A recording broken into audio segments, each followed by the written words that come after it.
Thousands beyond thousands of Americans were killed during the Vietnam War. And even though that was over 60 years ago, the memory is still very much alive for a lot of veterans, including Donna Stewart. She's a Vietnam-era veteran.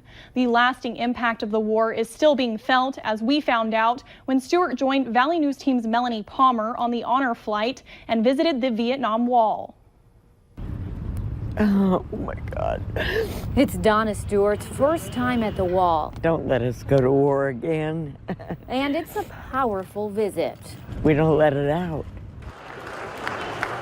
Her experience began after getting off the honor flight. She was so excited for the trip, she didn't sleep for 2 nights before taking off. This was so important to me. I needed to go on this freedom flight. Stewart enlisted in the Air Force in 1974, near the end of the Vietnam War. She was a jet engine mechanic. And I fixed fighter planes to send back to Vietnam. Stewart was one of the few women with this job. And as you can imagine, it wasn't always easy. They weren't really ready for us.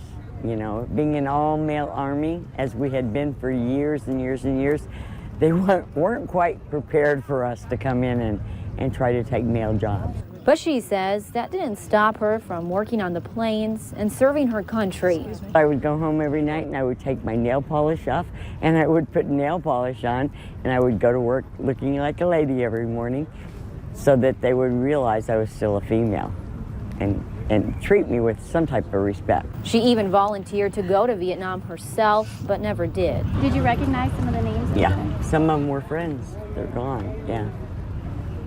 That went and they're gone. They didn't come back. And finally, being able to stand in front of the Vietnam Wall, boots and all, Stewart says it was therapeutic. At 18, you make friends and you forget. You stuff it so you don't think about it. It's the first time I've seen the wall. Oh, God bless you. Years of emotion, Yeah. finally pouring out. Oh, it hurts. And as Stewart stepped away from the wall and made her way back home to the surprise of a hero's welcome in Fargo, she says it was almost overwhelming.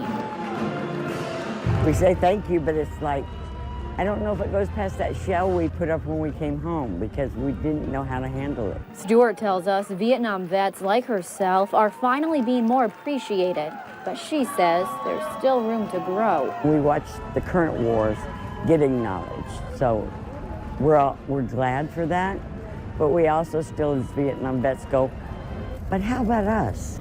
And you can bet this won't be the last time Stewart visits the wall. She plans on coming back to remember all the men and women who served with her during the Vietnam War. In Washington, D.C., Melanie Palmer, Valley News Live.